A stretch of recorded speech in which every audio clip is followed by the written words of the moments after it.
बिहार के स्वास्थ्य मंत्री बन्ना गुप्ता का आज धनबाद जिला के विभिन्न क्षेत्रों में स्वागत किया गया। इसी कड़ी में धनबाद शहर के मटकुरिया में कांग्रेस कार्यकर्ताओं ने फूल मालाओं के साथ स्वागत किया। स्वागत समारोह में कांग्रेस के मुख्य रूप से राजेश्वर सिंह यादव, योगेंद्र सिंह योगी का अहम योगदान रहा। कांग्रेस नेताओं ने मटकुरिया में शहर के कई समस्याओं से अवगत कराया गया। मंत्री के काफिला आगे बढ़कर बैंक मोड़ जिला चैम्बर पहुंचा, जहां कार्यकर्ताओं ने उनका जोरदार स्वागत किया। जिला चैम्बर के कार्यकर्ताओं ने मंत्री को जिले के कई समस्याओं से अवगत कराया। व्यापारियों के पक्ष में प्रभारी मंत्री बन्ना गुप्ता ने कहा कि अगर किसी भी व्यापारी वर्ग के सदस्यों को रंगदारी मांगी जाती है तो मैं मंत्री बाद में हूँ, पहले मैं आपका भाई बनकर सबसे पहले खड़ा रहूंगा। प्रभारी मंत्री बन्ना गुप्ता का काफिला धनबाद के परिसदन पहुंचा, जहां जिले के कांग्रेस कार्यकर्ताओं उन्हें बुके व फूल मालों से जोरदार स्वागत किया। इस कार्यक्रम में मौके पर जिलाध्यक्ष, कार्यकारी अध्यक्ष, तमाम छोटे बड़े कांग्रेसी नेता मौजूद रहे। कांग्रेस के नेता सुल्तान अहमद ने मंत्री को ज्ञापन देकर मुख्य रूप से 3 बातें कही। ज्ञापन में कहा गया है कि मुख्यमंत्री स्वर्गीय राजीव गांधी की धनबाद में एक प्रतिमा लग सके, ताकि सभी को उनसे प्रेरणा मिल सके। धनबाद जिले में कांग्रेस का कार्यालय जल्द से जल्द खुल सके तथा धनबाद जिले के कतरास में जोगिता के नाम पर एक अस्पताल बनाया गया है, वह कतरास के जोगिता में स्थापित हो। स्वास्थ्य मंत्री व प्रभारी मंत्री बन्ना गुप्ता आदि ने धनबाद समाहरणालय में 20 सूत्री कार्यक्रम में भी बैठक में हिस्सा लिया।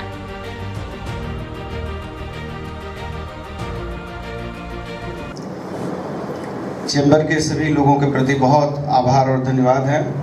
अध्यक्ष जी चेतन गोयनका जी, प्रभात जी, अजय जी, प्रमोद जी, जावेद जी, लोकेश जी, संजय जी, श्रीकांत जी और सभी चैम्बर ऑफ कॉमर्स के सभी उद्यमी मेहनतकश साथियों, बड़े भाइयों, मैं यहाँ आया हूँ। ये अलग बात है कि प्रभारी मंत्री धनबाद की हैसियत से आया हूँ, लेकिन उससे भी बड़ी हैसियत ये है कि आपका छोटा भाई आपका परिवार का हिस्सा बन के आया हूँ। और एक साधारण से परिवार, एक छोटे से व्यापारी घराने में जन्म लेकर राजनीति के जीवन में उतरना, ये बहुत ही कठिन काम है। और उसमें भी मैं जिस समाज से आता हूँ, वो समाज के लोग थाना, पुलिस, केस, मुकदमा से बड़ा दूर रहते हैं। और जो लोग जमशेदपुर में बहुत सारे लोगों के रिश्तेदारी भी होंगे, लोगों के संबंध भी होंगे, जमशेदपुर के लोगों से आपको जानकारी भी मिलती रहती होगी कि किस विकट परिस्थिति में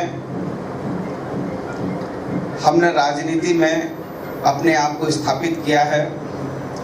और इस बार भी जब चुनाव था तो देश के आदरणीय यशस्वी प्रधानमंत्री जी कहीं जाएं या नहीं जाएं, लेकिन मेरे विधानसभा में जरूर आते हैं।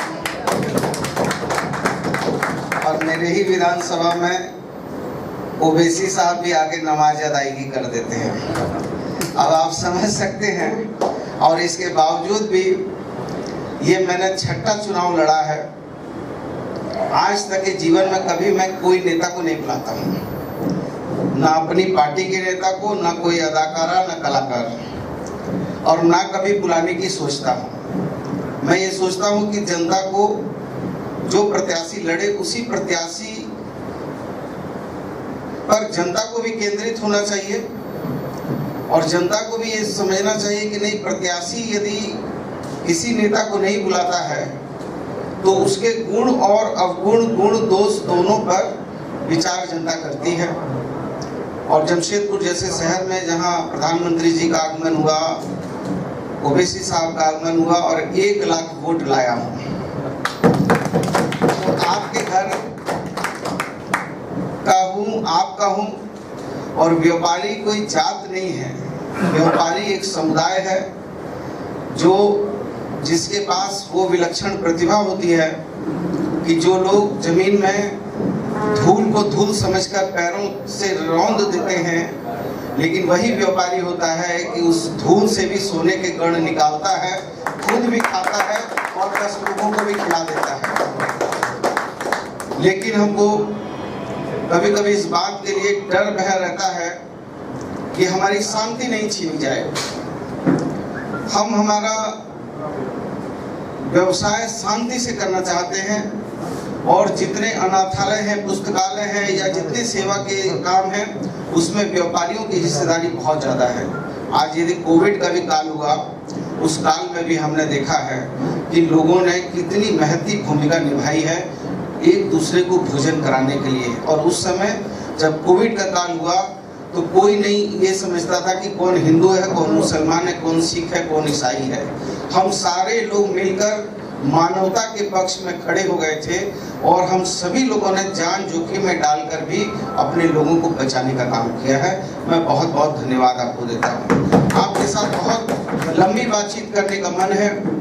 बहुत सारी ऐसी बातें हैं जिसको मेरे मन में भी बहुत सारी वेदनाएं हैं, पीड़ा है, खुशी है, आपके प्रति चिंतन है, सोच है, लेकिन चूंकि समय का अभाव है और आज चूंकि विभागीय मीटिंग रखी हुई है और जब हम विभागीय मीटिंग करते हैं तो मैं बहुत एक बिंदुओं पर पूरी तरीके से एक बिंदुओं पर अधिकारियों से एक बिंदु पर हिसाब लेता हूँ। और मैं जितनी जगह से आ रहा था, ये हमारे साथ अमित भाई हमारे बैठे हैं गाड़ी में, जितना टाइम मिलता था उतना टाइम पढ़ता था, उतना टाइम पढ़ा फिर रखा, तब तक लोग आ गए। मैं आपको ये विश्वास देता हूँ कि जब तक मैं यहाँ का प्रभारी मंत्री हूँ, आपको या कभी नहीं भी रहूँ और आपको यदि मेरी आवश्यकता पड़ेगी तो मैं आपके पक्ष में हमेशा मजबूती से खड़ा रहूँगा। और मैं जब तक प्रभारी मंत्री हूँ, कोई माई के लाल की हिम्मत नहीं है कि कोई भी मेरा व्यापारी पर यदि किसी ने भी रंगदारी या किसी ने जबरन कोई काम किया, खाली एक सूचना मुझे दे दीजिएगा कि इस तरह की बात है। मैं आपको विश्वास देता हूं कि बन्ना गुप्ता उस मिजाज का है, मंत्री तो बाद में, पहले आपका भाई बन के आपके साथ कदम से कदम मिलाकर, और इसके ना इनकम टैक्स से घबराने की जरूरत है, ना सेल टैक्स से, ना गुंडा से।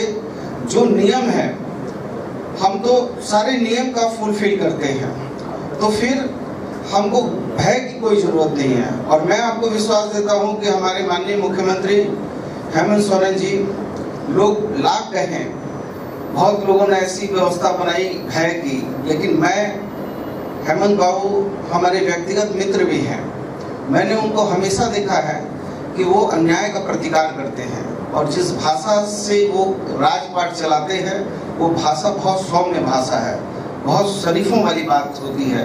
कभी इस तरह की जो पूर्व का शासन था, किसी के साथ कोई मिसबिहेव कर देना या बोल देना, ऐसी बात ना हम कहेंगे और ना हमारे अधिकारी किसी से कहेंगे।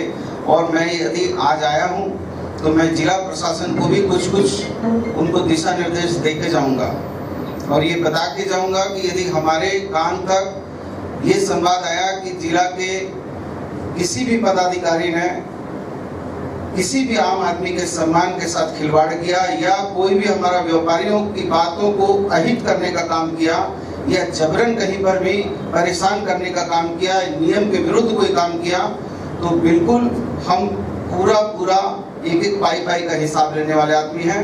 आपको इतना विश्वास होना चाहिए और ये विश्वास होना चाहिए कि बन्ना गुप्ता बोलता है तो मजबूती से बोलता है, झूठ फरेब नहीं करता। धन्यवाद।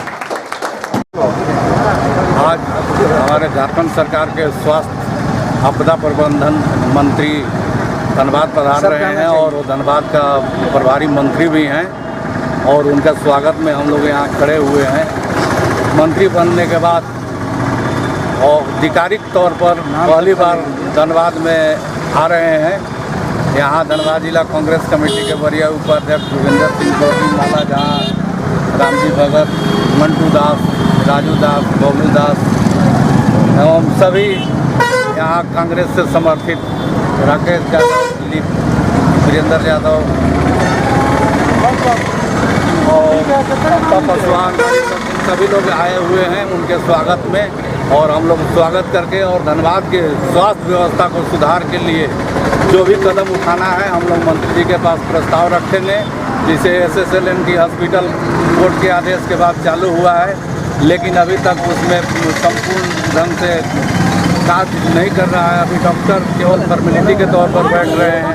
इसी तरह से SNCH में बहुत सा मशीनरी पड़ा हुआ है जो कि MRI CT स्कैन मशीन जो कार्यरत नहीं है, उस सबको अविलंब दुरुस्त कराने का और उसको मॉडर्न हॉस्पिटल बनाने के लिए हम लोग प्रस्ताव रखेंगे। मंत्री जी से अनुरोध करेंगे कि झारखंड में कोयलांचल की राजधानी है धनबाद, और यहाँ बहुत तरह के संस्थान भी हैं, और यहाँ हॉस्पिटल का उचित व्यवस्था नहीं होता है, क्योंकि यहाँ हवाई मार्ग का सेवा जो हमारे जनप्रतिनिधि ने देवघर भेज दिया, एम्स देवघर भेज दिया। यहाँ के जितने भी जन विधायक और सांसद हैं इस पर ध्यान नहीं दिया, इसलिए अभी जो भी है यहाँ का SNCH उसको दुरुस्त किया जाए और उसी को मॉडर्न हॉस्पिटल बनाया जाए। यहीं हम लोग उनसे मांग रखेंगे। पूरा परिचय दे दीजिए अपना। मेरा नाम राजेश्वर सिंह यादव, प्रदेश उपाध्यक्ष 24 विभाग एवं वरीय उपाध्यक्ष धनबाद जिला कांग्रेस कमेटी, जोनल प्रवक्ता छोटा नागपुर।